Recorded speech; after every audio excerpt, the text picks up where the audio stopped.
Hello everyone, this is Maria from Business Analysis Easy to Use. Today we discuss about process failure mode and effect analysis, PFMEA. PFMEA is a part of the root cause analysis. It's a methodical approach used for identify risk on the process changes. The PFMEA initially identifies process functions, failure modes, the effects on the process. If there are design inputs or special characteristics, the effector and the user is also included. PFMEA analysis help you prevent issues by identifying them upfront. When to use PFMEA analysis: analyzing new design or processes, modifying an existing product design or processes, using a design or processes in a new environment or application. Factors of PFMEA. PFMEA is a structured empirical approach to understanding the potential impact of something going wrong in the process. Each individual opportunity to go wrong is called a failure mode. Each failure mode is assessed for three factors: severity, occurrence, and detection. These scores combine to produce a risk priority number, RPN, and the score is a ranking system that you use to determine which problem to focus on first. Step 1. Define the scales for severity, occurrence, and detection. Severity, occurrence, and detection are scored on a scale from 1 to 10 based on the team judgment. For each score, 1 would be the best case scenario, and 10 is the worst. Step 2. Choose a process you want to analyze.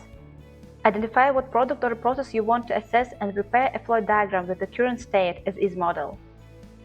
In my example, we'll describe a BYD, bring your own device policy. Step 3. Potential failures. You analyze functional requirement and the effects to identify all failures mode. A failure mode is the mode of the method in which something might fail.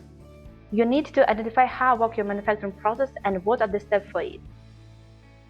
A typical this element looks like this: process function, requirement, potential failure mode. Look at my example. Process function is implement a plan of physical security of BYD. Requirement: prepare setup for cloud backup of data source. Potential failure mode: employee device introduce malicious software. Step 4. Determine the effects. An effect is the impact of the end user. Prepare list potential effects for each failure. In my example, potential effect is determining extent of the damage and potential loss of the data. Next step, step 5. Assign severity ranking. Severity represents how bad the impact of the failure would be, range from minor impact to very high impact. Minor, rank 1 to failure is of such minor nature that the customer will probably not detect the failure. Low, rank 3-5, failure will result in a slight customer annoyance and slight deterioration of the part or system performance. Moderate, rank 6 and 7, failure will result in a customer dissatisfaction and annoyance and deterioration of the part or system performance. High, rank 8 and 9, failure will result in a high degree of the customer dissatisfaction and a cost non-functionality of the system. At the very high, rank 10, failure will result in a major customer dissatisfaction and a cost non-system operation or a non-compliance with the government regulation. Next step, step 6. Determine potential causes. Determine the root causes of the failure mode. Utilize root causes analysis such as the 5Y, 6M, and the fishbone diagram, as well as the play experience. In my example, potential causes is no malicious software detection implemented on BYD, employee phones, laptops, and etc. Step 7. Estimate the occurrence. Occurrence represents how often the failure occurs, ranging from the very high to known chance. Occurrence ranking: very high, rank 1 and a 2. This involves rank and a 2 and indicate that existing controls are sufficient to detect the potential failures. High: this comprises of the rank 3 and a 4 and indicate that existing controls have a less chance of detecting the failures. Moderate: this represents 5 and a 6 and indicate that existing controls may detect the potential failure modes. Low: this comprises 7 and 8 and shows that existing controls have a less chance of detecting the failures. Very low: this represents rank 9 and indicates a strong chance that failure might happen and existing control might not even register.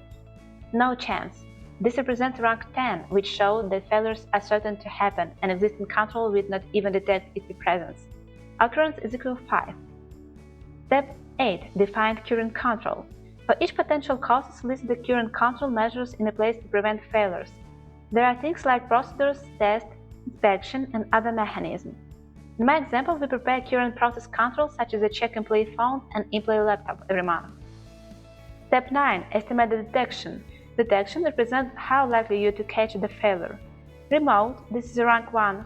Failure is unlikely to occur in association with the process or similar processes. Very low, rank 2. Minimally isolated failure are associated with the process or similar processes. Low, rank 3 and 4. Isolated failures. Moderate, rank 6 and 9. Failure happen on occasion but not major proportion. High, rank 8 and 9. Happens often in a processes or similar processes. Very high, rank 10. Inevitable failure. Detection is equal 6. Step 10. Calculate risk priority number, RPN. Calculation formula is severity times occurrence times detection equal RPN. 6 times 5 times 6 equal 180. The RPN is used to prioritize the potential failures that require additional quality planning. It is the product of the numerical severity, occurrence, and detection rating. Step 11. Create a plan of the action based on the risk priority. You develop an action plan to reduce failure mode's RPN. Includes who is responsible, what will be done, and when it will be done by.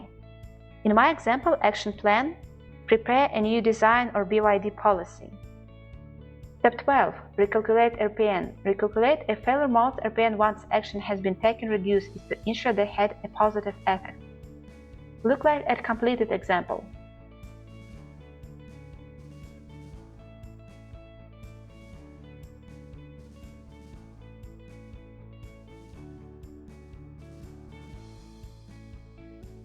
Benefits of PFMEA. PFMEA is designed to assist the specialist improve the quality and reliability of the design.